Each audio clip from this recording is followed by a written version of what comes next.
Hello and welcome back to www.modelrailwayreviews.com from me, Will here, and today we're looking at an old Airfix model of a Great Western Railway 61XX, a large 262 tank from Airfix in 1971.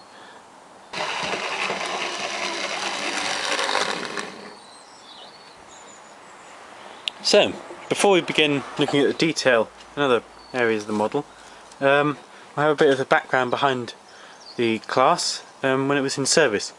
So they were introduced in 1931 and designed by Collett of the Great Western Railway, and they were designed for London commuter services, fairly fast ones, so quite high up on the sort of states of railway locomotives, and they only started going to freight towards the very end of their lives under BR.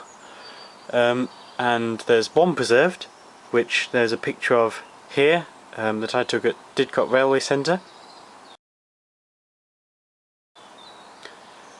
And yep, that's 6106, so 4 numbers down from this one. And yeah, great to have one preserved. Shame there aren't more. So, let's begin with the detail on the locomotive. And as you can see probably already, it's quite high detail. Now bear in mind this was made in 1971 by Airfix, which is now no longer a train maker. It was taken over by Hornby. Let's go from the front. So we've got, just getting into focus, we've got the handrail going all the way around the front, very nice, in the metal style of Airfix. Little struts on the front and the little handrail there, and all the standout things like the superheater cover there, and on the top you can see all the different bits and bobs, a hollowed out safety valve, little spade there, so really high detail actually for its time. Not standout handrails here, or etched nameplate of course, but still looks great. The lettering's fine, Great Western, done very nicely there. I've put coal over the original coal, which was already pretty realistic, so that looks good too. Good roof cab detail and detail on the back. No cab detail, but then it's not really needed because it's a covered cab. And the wheels are good, and so are the cylinders. So I'd say that's really good detail for its age. Not exactly completely up to date, but really good. It's got all the bits. It doesn't look taggy or toy-like at all. It's really good actually. So very impressive. And it's even got the brass top chimney. So great stuff. So we'll move on to the performance of the model now.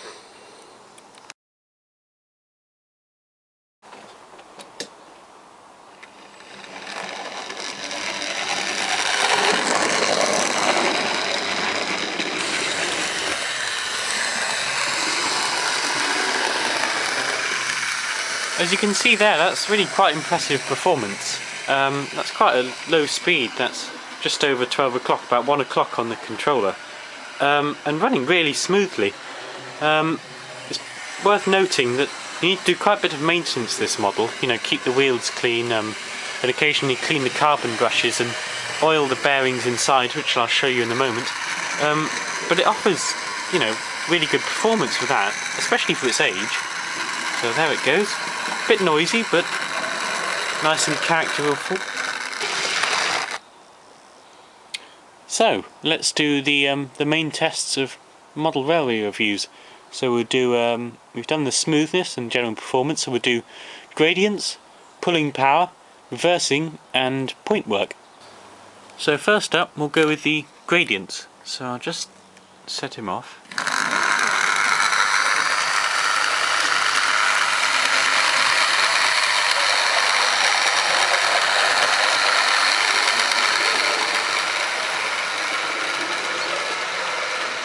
And as you can see there, no trouble with that 1 in 18 gradient going up that hill with the 3 coaches, which is more than enough. And good managing going downhill as well, so no trouble with gradients. got one traction tyre on one of the wheels I'll just show you.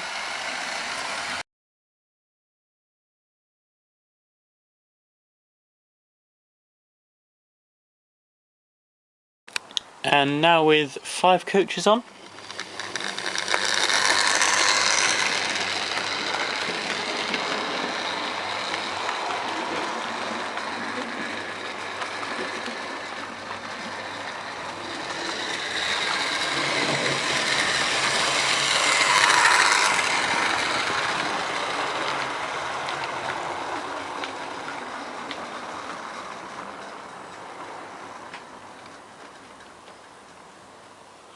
No slipping, even with those 5 coaches, so great stuff there. And finally we'll do reversing and point work in one as he goes over these points.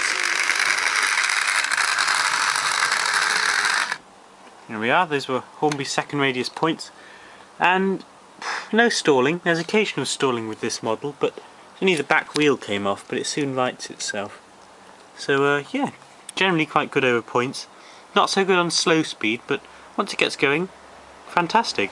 The 61XX can also perform a variety of roles, as shown by the following pictures.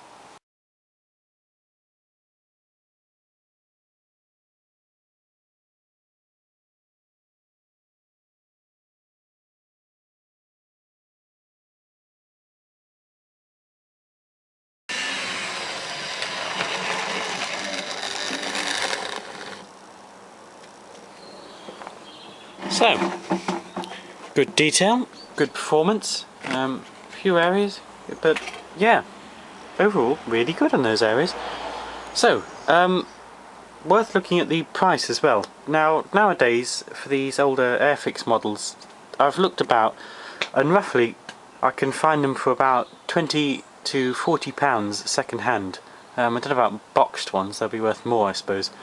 But yeah, so looking £20 to £40, so not bad price range for what they are. Really good actually, for the detail you're getting and the performance compared to modern day stuff that's, you know, £100 plus. It's great. I think it's great. So that's a positive thing.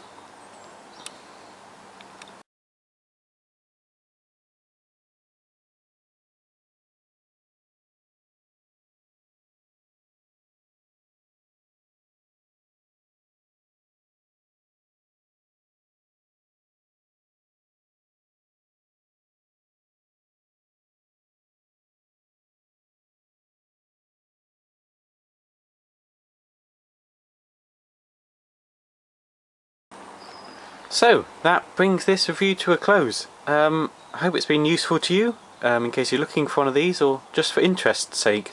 So yeah, they're lovely models. Personally, I'd rate them 8 out of 10 for their era. You know, it's great. They're not bad performers if they're looked after, and you know, what more can you ask from something that's let's think, about 33 years old now, in train form that is. So yeah, hope it's been of use, and I'll see you soon with more reviews. Next up is an older review with Royal Lancer, an old Hornby model.